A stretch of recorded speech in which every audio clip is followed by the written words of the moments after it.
Hello, I'm so excited to be with you here today. Welcome to Do I Have to Do Everything Myself?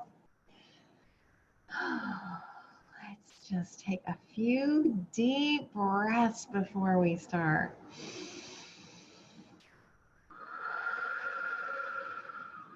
In through the nose, out through the mouth, nice and deep and slow.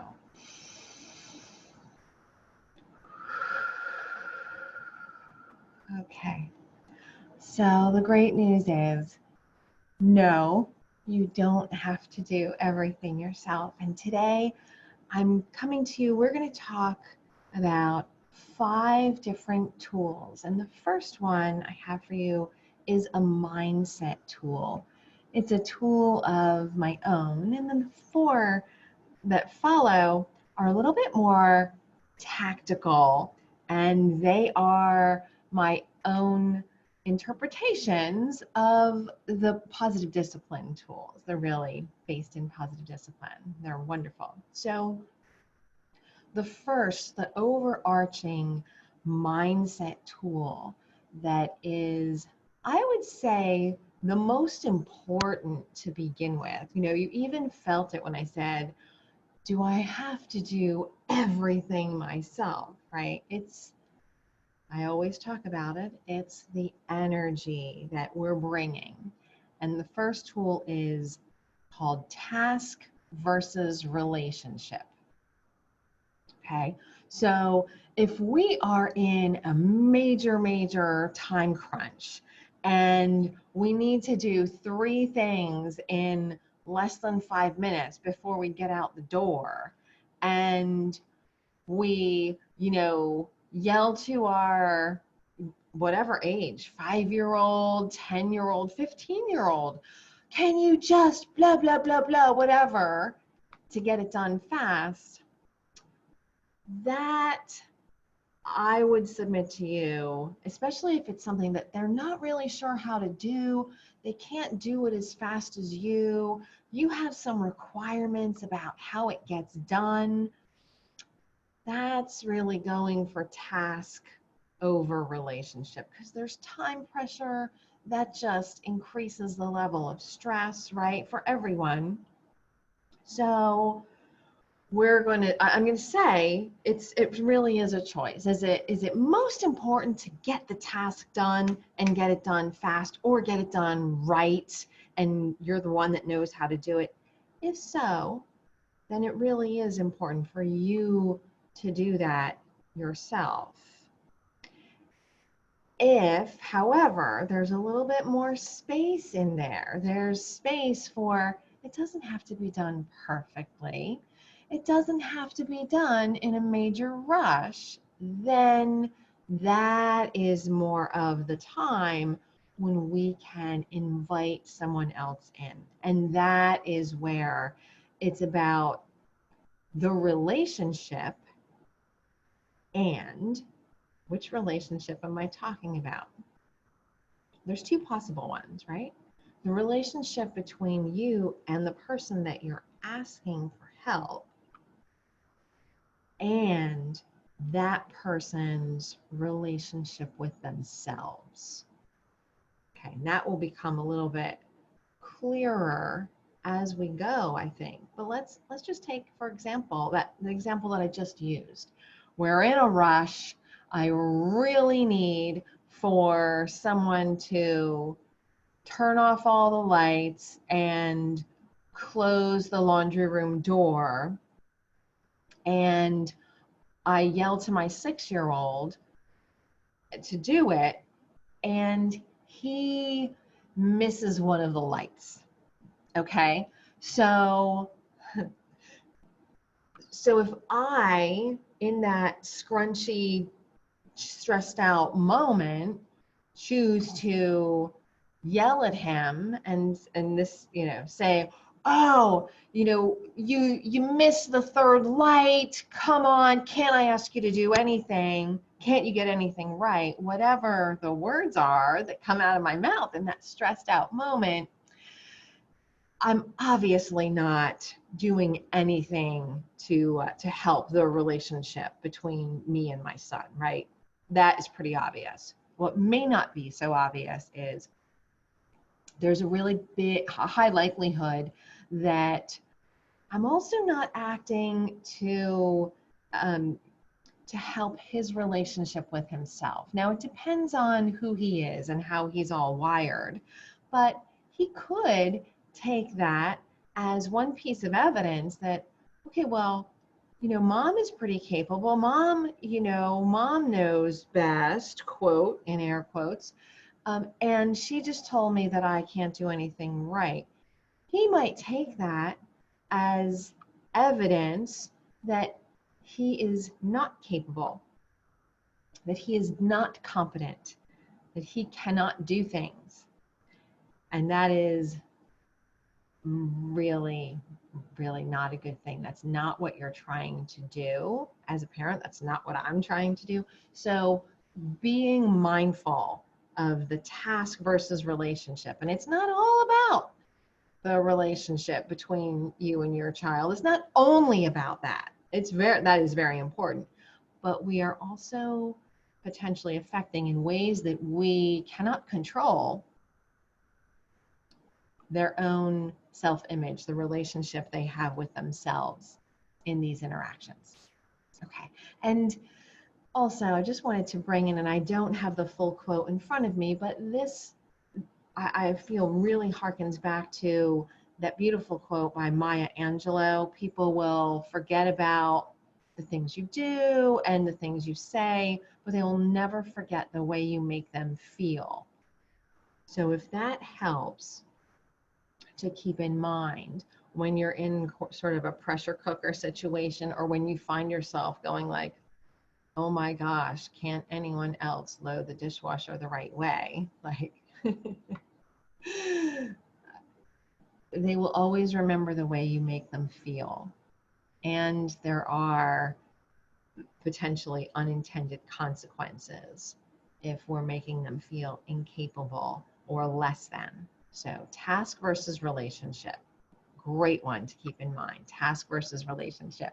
Okay, we'll move a little bit more tactical now, because the answer to, do I have to do everything myself, is no. And there's a really great set of tools that can help us to create the environment where others are helping and others are contributing to the family and to the household. So the first tool that I'm going to talk to you about today is called small steps.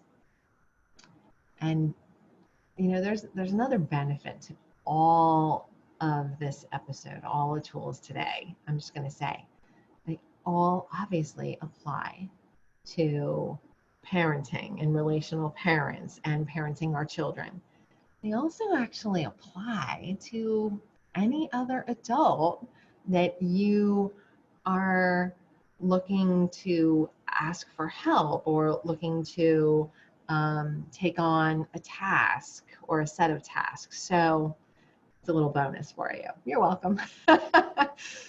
Okay, small steps though. Let's say tying their shoes, right? We're talking about a preschooler and tying their shoes. Nobody pops into the world knowing how to tie their shoes. Nobody pops into the world knowing the right way, or a specific way to load the dishwasher. So we take small steps toward learning these things. And the really, really important thing, again, I always go back to this, the really important thing that we as the parent bring to our child when we sit to teach him how to tie his shoes, we bring our energy of, there's no rush to do this, right? You're not less than if this takes you 100 tries versus 50 tries. Who cares? You're going to get this. It's no problem. And our belief in them that they can do it. So whether it's a toddler we're talking about, or a 10-year-old or a teenager, whatever the task is, if it's something they haven't done before, we're breaking it into small, digestible steps. And it might be that as long as we're breaking it into small, digestible steps, we can go through those steps with them in one sitting. It might be that we're showing them all of the steps, but they will practice and move toward mastery on one step, only one step in the one sitting. And that's okay. And that's the energy that we bring to it, right? That it's okay. We're taking a small step, even if the small step is that you introduced the steps, right? And they haven't mastered anything, and they haven't even done anything the right way, again, in air quotes. It's okay because they've seen it and they're on their way. They're on their way to practicing. So I will just give you a personal example, my own personal example of my basement. And this is me with myself, okay? It's not even with a child. It's my own personal example. We are blessed to have a very large full basement in our house. And our basement has 9-foot ceilings. It's amazing. I mean, I used to be, once upon a time, I was a real estate agent and I never saw a basement with higher ceilings than mine. Fantastic.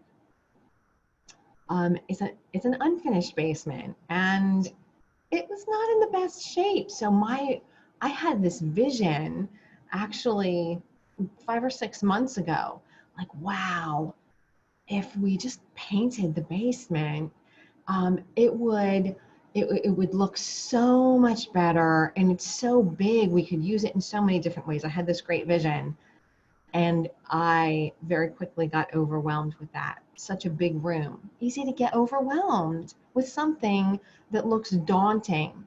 Tying your shoes, if you are 3 years old, looks daunting. It can look daunting unless someone breaks it into small steps for you. So what I did for myself was I broke it into like dozens and dozens of small steps, including, okay, this one section of this wall, this other section of this same wall, like just tons of steps. P.S. I'm in the middle of it. I'm not done yet, but I broke it into small steps, and I continue to do that. Even I'll take one step and I'll break it into a half dozen more steps in order to show myself the progress. That is the kind of mindset, very, very helpful to take with our kids. If the first step seems very daunting to your child, then take it on yourself to break that into 3 more steps and show them just the first piece of those 3 steps into your original first step. Keep breaking it down. Okay, it's a wonderful life skill actually to have, and I practice it too. It's not the easiest one for me to practice. I want to, see the top of the mountain and just get there. But that's just not the way that it happens in real life. And so I will get there. I will take one step and focus and focus. And so that is a great way to teach our kids that life skill of small steps. So great. Next one is, it goes really well along with small steps. Take time for training. And like I said in the beginning, we need to bring the energy of, I have all the time in the world for this. That we're not in a rush here. We're sitting down for the first time. I don't know how many times it took me to tie my shoes. I've been tying my shoes for 45 years. I have a lot of practice. It's okay. It's okay. Just taking that time for training. And so the example of the shoes was maybe for a 3-year-old or 4-year-old. So I'll take another example from with my own kids. This was, I'm not sure how old they were, 8 or 9 maybe, but I created, I really wanted, I needed help in the kitchen badly. And so I created a job, I created a thing called kitchen cleanup. And what I discovered along the way when I said, like, okay, it's your turn to clean up the kitchen, and there's a lot of, they were like, okay, but what does that even mean? I know what that means to me. They did not know what that meant to me. So they did what it meant to them, of course. And it did not mean the same thing. I'm just going to say there was a very wide gap between what I viewed as a kitchen cleanup and what they viewed as a kitchen cleanup. So 3 steps to this take time for training. I sat myself down and this was not necessarily easy for me. It might be easier for you. I made a checklist. What are the things that constitute a kitchen cleanup? I needed to spell it all out and be very explicit. And there were 7 or 8 things. And then within those 7 or 8 things, they needed to be done, okay, not perfectly. You have to let go of perfection, but they needed to be done a certain way, or at least I needed to take the time to train my boys on how I do it and how I wipe the counters and what I use and how I do it to make sure that they're clean and all of that. So that was my first step, was to sit down and create that list, create that checklist, and then also my own little instructions. Okay, make sure I show them X, Y, and Z in this step, and then in this step, and then in this step. Then what I did, once I did that, I went through and I took them each individually, and we did the training individually. And the first time we went through it, it was them observing me and them watching me. Now they were old enough that at that time, that was the training. It wasn't, I didn't have to take like one instance and show them the counters and one instance and show them the floor. They could handle the 7 steps at once, but I only showed them in one sitting. The next time, not the same time, but the next time, they were the ones who did it, and I watched them. And I wasn't like, like getting right in there. I would watch and I would observe and I would say, okay, and try to have something positive to say. And I would say, that's great. I really like the way you remembered about the Windex. And remember, I'm making this up now, but we go counterclockwise as we go left to right or whatever it is. But to have the energy of this is what's good. Do you remember this? And then it was like, oh yeah. And then, okay, that's awesome. You've got that. You're checked out on counters. Let's see floors next. And so we had this whole operation where I broke it into the steps.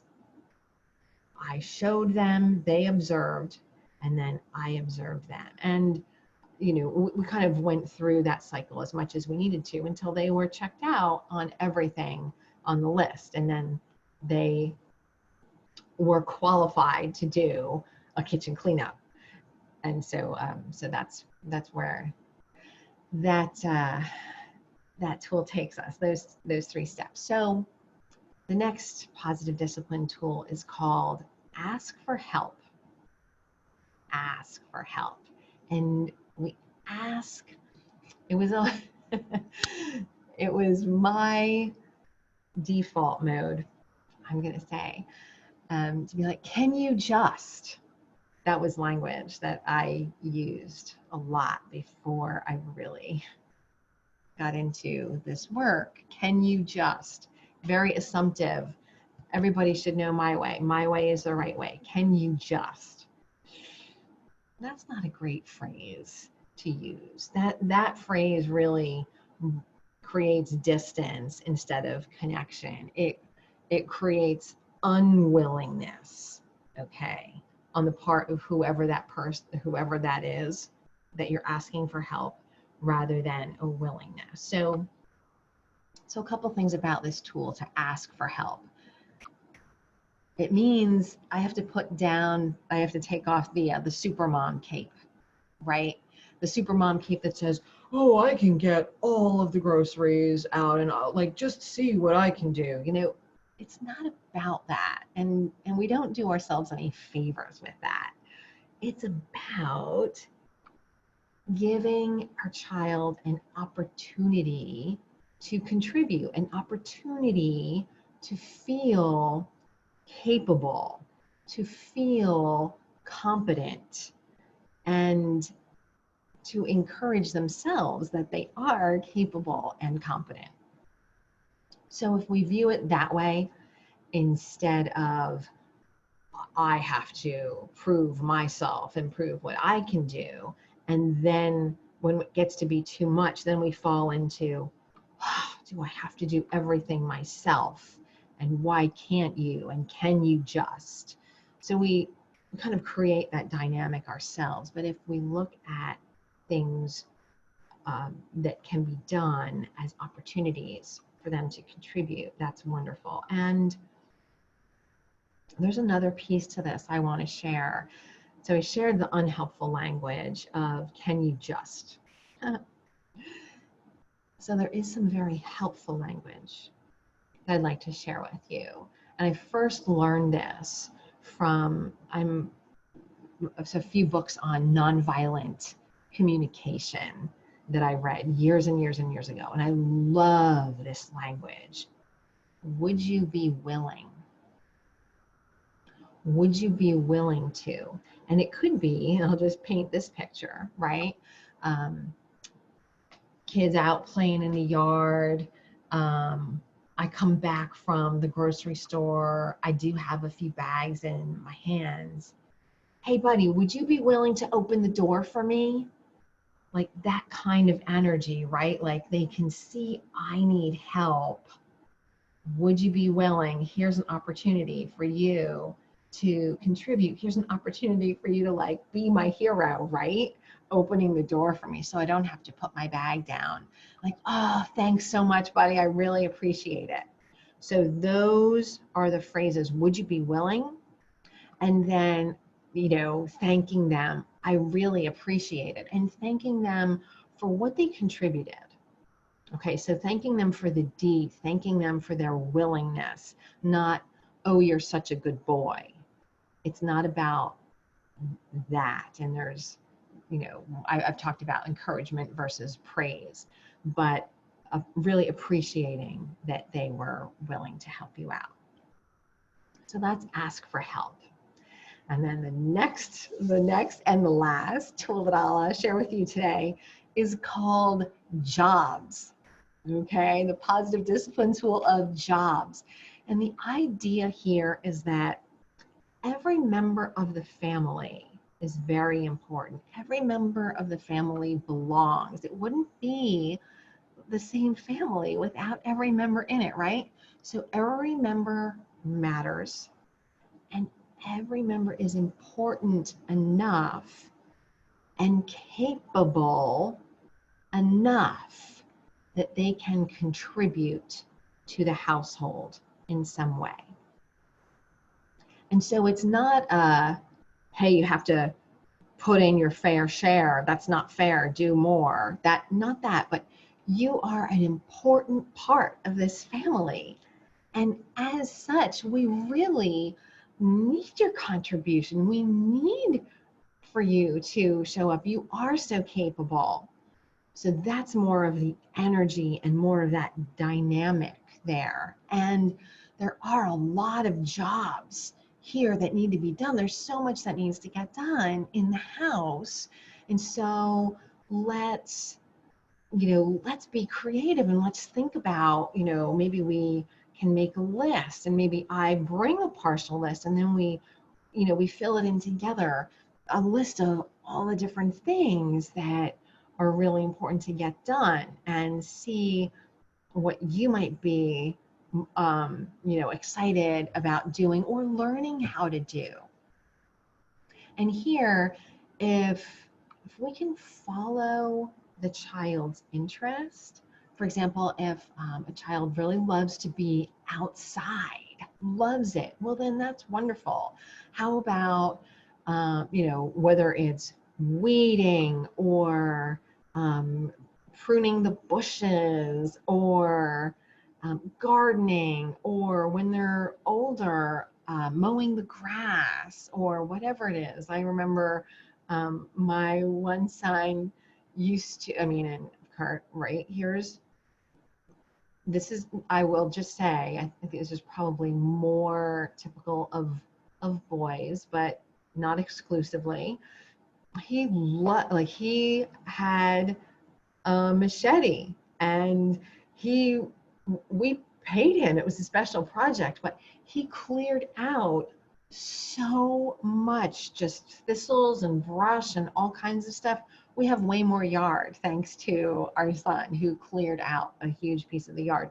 That was something where it was like he liked being outside. He liked being able to use his machete it was in a useful way, right? So that was wonderful. Really harnessing, any part of their interest and seeing what contribution to the household, to the family, can be made. So the 2 points I wanted to make on that were building on their interest, and then also if there's an element of novelty, it doesn't have to be necessarily something that they're wildly interested in. And my personal example I'll share with you for this is laundry. So I'm going to tell you right now, mine are 15 and 17 right now, my sons. And if I were going to try to introduce laundry now, it would be a little different, and I would do it in a different way. And it might be a little bit more challenging if they had 15 and 17 years of me doing their laundry. It might be more of a challenge to transfer that over, just because of where they are in terms of their development and things that are going on in their lives. But I did that when they were in middle school, and it was, they were more like sort of 10, 11 kind of age when we moved toward them doing their own laundry. So again, I did the small steps. I took time for training. We had talked about how, everybody in the family, needs to wear clothes every day, and the clothes get dirty and da da da, and so there's this whole thing, and there's laundry that needs to get done. And we had a whole conversation. It was a whole thing. It wasn't like, okay guys, you're doing your own laundry starting next week, let's go. It was a process that we went through, but it was so kind of outside of their realm that they were like, wow, do my own laundry? That sounds kind of, they didn't say this out loud, don't get me wrong, but the idea was, wow, that's kind of a grown-up thing to do. And it did not seem daunting. It was only their own laundry. And it was kind of cool getting to operate the washing machine. And I showed them the settings, and it was a lot about the time I took and the energy that I brought and the willingness to to be there for them as a support, as they were like, Mom, which dial, like what does what again, and why do I need warm versus cold here, or whatever. But that's another example. So whether it's kind of a novelty thing or their interest, those are the big things around jobs I wanted to mention. So we've been a lot of places today. I'm just going to go backwards. We talked about jobs. We talked about asking for help and some languaging around that. We talked about taking time for training and breaking things into small steps to help them to feel capable and to build that capability, and bringing our belief in them to all of these interactions. And we're going to end right where I started, which is just on that whole mindset tool of task versus relationship. That is a really great touchstone. It's been a great touchstone for me throughout so many years, and even before I was a parent, and just interacting with people at work, and and outside of work too, in whatever organization. But task versus relationship, what's really important here? Is it really important for it to get done fast, or to get done my way? Then maybe I should just take it on instead of putting that on someone and creating a lot of stress, and creating a lot of potential downside between us, and then also if it's my child, especially for them. So, little review there of task versus relationship. So important. I hope that this served you. And until next time, I will see you soon, I hope. Bye for now.